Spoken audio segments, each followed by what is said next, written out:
Bismillah ar-Rahman ar-Rahim. Assalamu alaikum viewers. We have now almost completed with this program. On the last stage is the ALV report.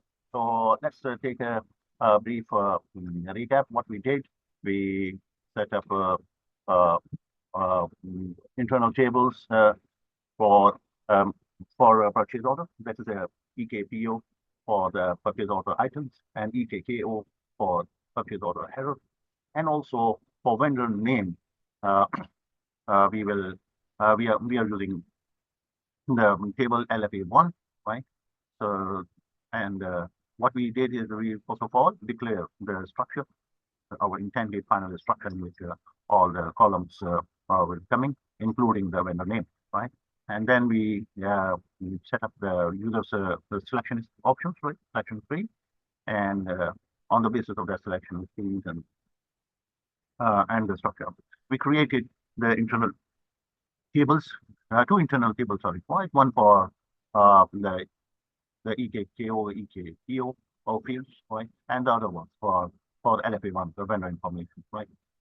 And then the select command, which is SQL query, which is going to target all the information into the internal table, right. The internal tables are populated, and after that, we have to take some information from one internal table to the other standard internal table using the work area, and right, and read data command was used, and do while uh, and a loop command was used to loop through all the selections, right.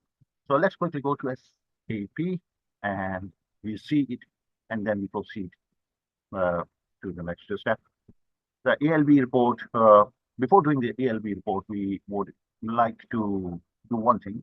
That is, we want to see how the internal tables which we have been populated are looking. So we are logged on to SAP. Now we are executing our this T code.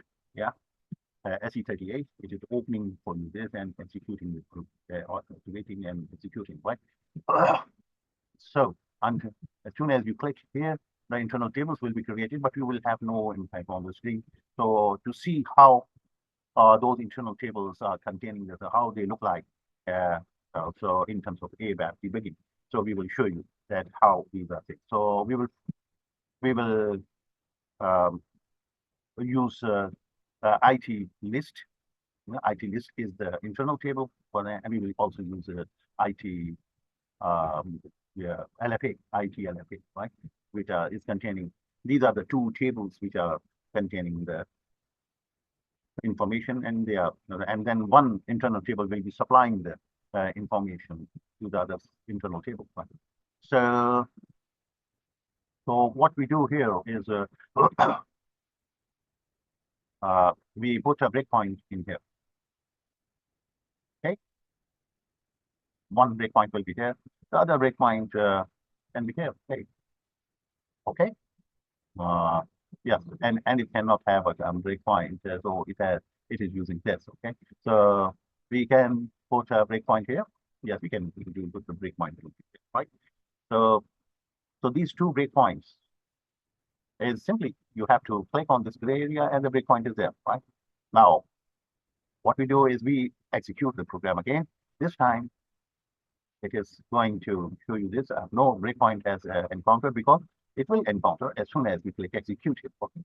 So say we do not enter anything, and the whole tables will be, so there will be no shortlisting, there will be no frequent, so everything will be included. Let's click.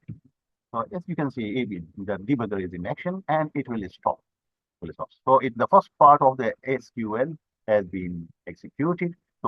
So we expect that IT list, the internal table, we should be able to see how does it look like. So we do the double click in here. So you will see this variable is made ready, and it is telling you it has containing 5,554 records with 13 columns, right?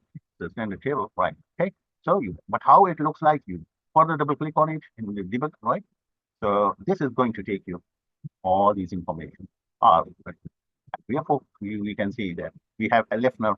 We have not yet populated this field.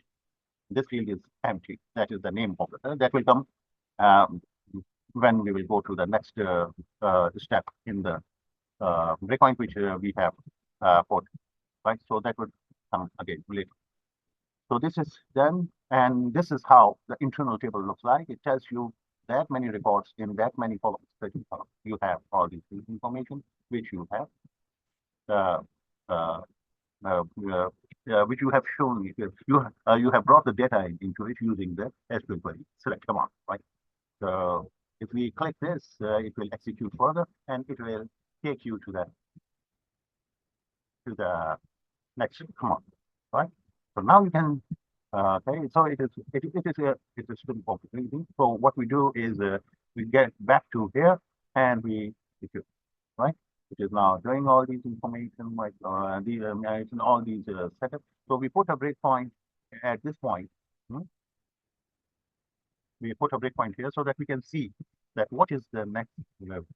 Okay, so we execute it. So this is the breakpoint, which is the close of the program. We have not put anything in the display. So the build report has been performed. Oh, so this time we go to see the IT list.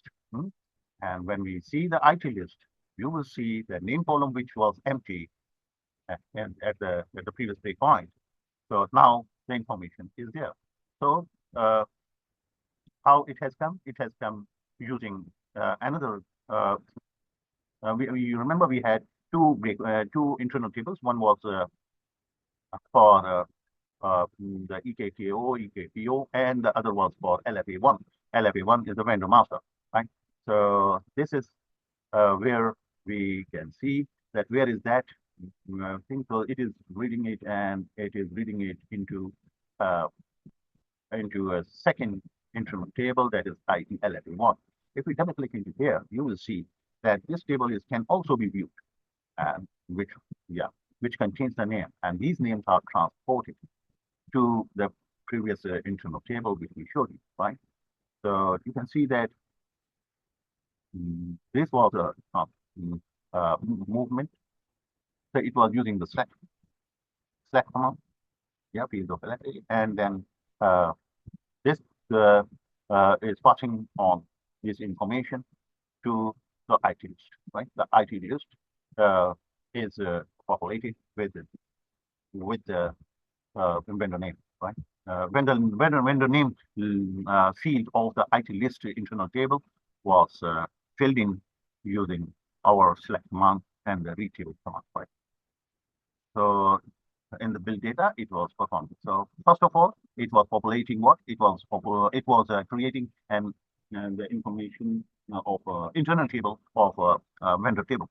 And later on in the build data, if you go to the build data, you will see that how these two tables were merged, and the desired name LFA1 was transported into the previous internal table, right?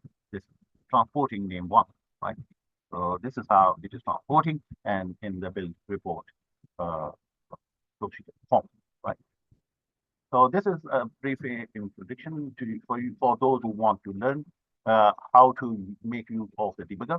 All you need to do is put a breakpoint and choose the variable which you want to query, and double click on it, and it is going to tell you the information.